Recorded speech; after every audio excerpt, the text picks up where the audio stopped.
ওর সাহস হবে না তো, আপনার বাড়িতে লাড্ডু খাবে বলেছে। ওর সাহস হবে না। আমার বাড়িতে লাড্ডু খাওয়ানোর আগে ওর বাপকে যেন আগে খাওয়াই, ওর বাপকে যেন আগে খাওয়াই। আর আমার বাড়িতে আমার দরজার ভেতরে ঢুকার ওর সাহস হবে না। 4 তারিখে পর তো আপনাকে ইনভাইট করবে খাস করে। কে? তো কাসিম সিদ্দিকী তো বলেছে বাড়িতে যে দাওয়াত করে নিয়ে এসে আগে ওকে ওর বাপকে করতে বলুন, ওর জন্মদাতা বাপকে করতে বলুন, তারপর আমায় করতে আসবে। সবচেয়ে বড় বড় ধর্মগুরু বড় পীর হচ্ছে বাপ, ওকে আগে ওর বাপকে করতে বলুন। ও বলছে আমি নিজে এসে যাবো ওনার বাড়ি। ওর সাহস হবে না তো, আপনার বাড়িতে লাড্ডু খাবে বলেছে। ওর সাহস হবে না। আমার বাড়িতে লাড্ডু খাওয়ানোর আগে ওর বাপকে যেন আগে খাওয়াই, ওর বাপকে যেন আগে খাওয়াই। আর আমার বাড়িতে আমার দরজার ভেতরে ঢুকার ওর সাহস হবে না। এখন তো আপনাকে সম্মান দিচ্ছে, সম্মান দিয়ে কথা বলছে তো মিডিয়ার মুখে। হাতে কে ও? হ্যাঁ আপনাকে সম্মান দিচ্ছে। দেবে তো, ফাঁদে পড়ে গেছে তো, ফাঁদে পড়ে গেছে তো। উনি এখন ভদ্র শিখাচ্ছে নিজেকে। ও কত অভদ্র, কত ছোট লোক, কত এতর, কত চামার, ও কত মিথ্যাবাদ। ও মিথ্যা নিয়ে পিএইচডি করেছে। ওর সম্পর্কে বাংলার মানুষ জানে। আর ফুরফুরা সাহেবের মানুষের জিজ্ঞাসা করলে তার উত্তর দিয়ে দেবে। ওর সম্পর্কে জিজ্ঞাসা করবেন। ও ফুরফুরা সাহেব সম্পর্কে যে কথা বলেছে, কত নিজ, কত নিচে চলে গেছে। পবিত্র ফুরফুরা শরীফকে কালিমা মুক্ত করেছে, কালিমা যুক্ত করেছে। পীরেদের বাড়ি থেকে বোম পাওয়া গেছে, অস্ত্র শস্ত্র পাওয়া গেছে। পীরেদের বাড়ি থেকে, পীরেদের বাড়িতে অস্ত্র শস্ত্র পাওয়া গেছে, সাথে ছিল সাফিরি সিদ্দিকী, বোম পাওয়া গেছে। ওর এত বড় সাহস, নিচে নাড়তে নাড়তে এত নিচে চলে গেছে। হ্যাঁ, ওকে ছেড়ে দেওয়া হবে বলে মনে করছেন নাকি? ওকে বাংলার মানুষ ছেড়ে দেবে না। বাংলার মানুষ যেখানে যাবে পদে পদে পদে পদে ওকে বেউজ্জিত করবে। এখন থেকে তো মানুষ ওনার কাছ থেকে দূরে সরে যাচ্ছে, আরও সরে যাবে, আরও সরে যাবে। আমি আমার জীবনে এত শান্তিপূর্ণভাবে ভোট দেখিনি। এই ভোটে যেটা খুব খুশির খবর, কোনো মায়ের কোল খালি হয়নি, কোনো বোন বিধবা হয়নি, কোনো বাচ্চা অনাথ হয়নি, কারো গাড়ি পড়ে নেই, কারো বাড়ি পড়ে নেই। জানি না রেজাল্ট পরে কি হবে। এত শান্তিপূর্ণভাবে ভোট হয়েছে, তার জন্য আমি এবং বাংলার মানুষকে, নির্বাচন কমিশনারকে ধন্যবাদ দেওয়া দরকার আছে বলে আমি মনে করি। কারণ তিনি যে সুন্দরভাবে পদক্ষেপ নিয়ে এই ভোটটা করিয়েছেন এবং মানুষ হাসতে হাসতে ভোট দিয়েছে। কারোর মধ্যে ভয় ভীতি ছিল বলে আমার মনে হয় না। কেন্দ্রীয় বাহিনী ভোটের সময় যেভাবে পদক্ষেপ নিয়েছে, সুন্দর পদক্ষেপ নিয়েছে। কিছু কিছু জায়গায় যে বিক্ষিপ্ত ঘটনা ঘটেছে, এর জন্য কিছু কেন্দ্রীয় বাহিনীকে দায়ী করতে হবে। কিছু কেন্দ্রীয় বাহিনী তার নিজের ইচ্ছা মতন লাঠি চালিয়েছে, নিজের ইচ্ছা মতন মানুষের বাড়িতে ঢুকে জুলুম করেছে।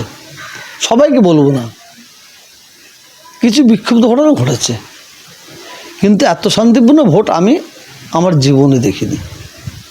এক্সিট পোলে বলা হচ্ছে যে বিজেপি ক্ষমতায় আসছে। দেখেন, আমি একজন মুসলমান, আমি কোনো গণনা গুণিনকে পছন্দ করি না, বিশ্বাস করি না। কে হাত গণনা করে বলবে, কে পা গণনা করে বলবে, আমি বিশ্বাস করি না। এক্সিট পোল তারা তাদের চারিদিকে খবর নিয়ে একটা সমীক্ষা করে বলছে। আর আমার এক্সিট পোল যেটা আমি বলতে পারি, আল্লাহ যেটা করবেন সেটি হবে, সেটা গণনার সময় দেখা যাবে। তবে আকাশে মেঘ উঠলে আমি একজন অ্যাজ এ মুসলমান হয়ে বলতে পারি বৃষ্টি হতে পারে, পানি হতে পারে, হবে এই কথাটা বলা যাবে না, আমি বলতে পারবো না। তো এবারে যা ভোট হলো, সাধারণ মানুষের প্রত্যেকের একটাই কথা, যে কোনো সরকার এককভাবে না আসে, বিজেপিও এককভাবে না আসে, তৃণমূলও এককভাবে না আসে। মানুষ চাইছে মানে ভাঙাচোরা নিয়ে সরকার গড়ুক। তাহলে এককভাবে সরকার যদি কেউ এসে যায়, তাহলে বাংলায় একটা অশান্তি হবে বলেই মনে করি। বিজেপি আসলো অশান্তি হবে বলে মনে করি এককভাবে, তৃণমূলও আসলে এককভাবে অশান্তি হবে বলে মনে করি। বাংলার মানুষ চাইছে একটা ভাঙাচোরা সরকার হোক। আর আমার মনে হয় এবারে এককভাবে সরকার গড়বে বলে আমার মনে হচ্ছে না, কোনো সরকার গড়বে বলে আমার মনে হচ্ছে না। 2011 সালে আপনার একটা ভূমিকা ছিল, যেমন সরকার, বামপন্থী সরকার দীর্ঘদিন অত্যাচার চালিয়েছে, একটা অভিযোগ ছিল। আপনি একটা ভূমিকা রেখেছিলেন এই সরকারের প্রতি। আপনি কি এবার কি মনে করেন, সরকার কি পরিবর্তন হবে? দেখেন, ভূমিকা বলতে আমার ভূমিকা তো একটাই, অন্যায়ের বিরুদ্ধে, ন্যায়ের পক্ষে। যদি কেউ আমাকে তৃণমূল হিসেবে চাপিয়ে দেয়, কেউ সিপিএম হিসেবে চাপিয়ে দেয়, কেউ আইএসএফ হিসেবে চাপিয়ে দেয়, কেউ কংগ্রেস হিসেবে চাপিয়ে দেয়, সেটা তাদের মন গড়া ব্যাপার। কিন্তু আমার কথাটা যেটা বাংলার মানুষ জানে, আমি সিপিএম, কংগ্রেস, তৃণমূল কিচ্ছু বুঝি না। আমি বুঝি শান্তি, নাই যারা নাই কাজ করবে, যারা উন্নয়ন করবে, তাদের পাশে আমি কেন বাংলার মানুষকে থাকা দরকার আছে বলে আমি মনে করি। আর যারা ভোট নিয়ে মানুষের প্রতি অত্যাচার করবে, জুলুম করবে, মানুষকে কাঁদাবে, মানুষের গাড়ি বাড়ি জ্বালাবে, তাদের দরকার নেই, তাদের কোনো প্রয়োজন নেই। শুভেন্দু অধিকারী বলছে এই বাংলার মানুষ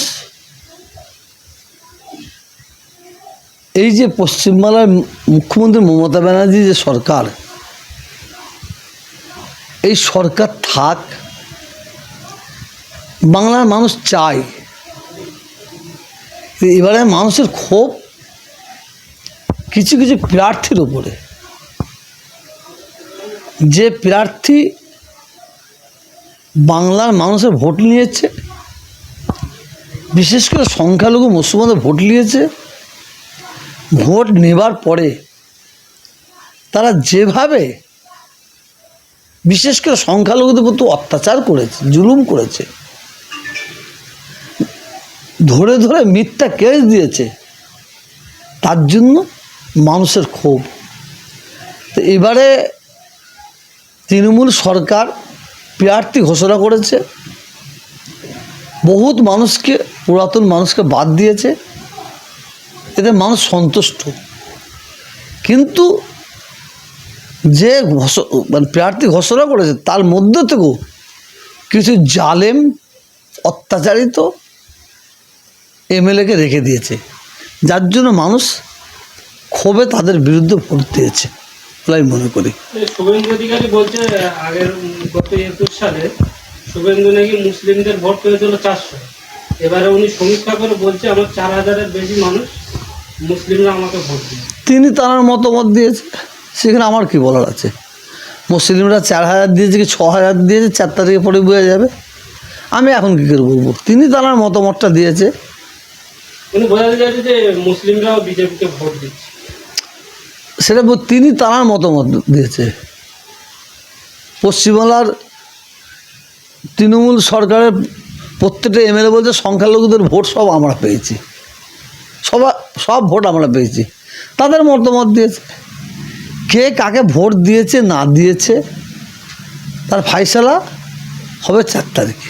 হুজুর, প্রত্যেক বছরের থেকে তুলনামূলক এবছরে 10-15% ভোট বেশি পড়েছে। এই ভোটটা কার পক্ষে যাবে, তৃণমূল না বিজেপি না আইএসএফ জোট? এবারে মানুষের মাথায় ঢুকে গেছে একটা জিনিস, যে ভোট যদি আমরা না দিই তাহলে আমাদের হয়তো নাগরিকত্বটা চলে যাবে। এত ভোট পড়ার মেন কারণ হচ্ছে এটা, অন্য কোনো কারণ নেই। কার পক্ষে যেতে পারে বলছি, মেন কারণ হচ্ছে এটি, যারা বাইরে কাজ করতে যায়, জন্মজুরি খাটতে যায়, সব ফেলেটাকে এখানে এসেছে। টিএমসিকে ভোট দেবো কি বিজেপিকে ভোট দেবো কি কংগ্রেসকে ভোট দেবো, এই মন মানসিকতা নিয়ে কেউ আসে না। সবাই কিন্তু এসেছে এবারে ভোট দিতে। মাথায় ঢুকে গেছে এদের, ভোট না দিলে আমাদের হয়তো নাগরিকত্ব চলে যাবে। এই জন্য এবারে ভোটের পার্সেন্টেজটা বেশি হয়েছে।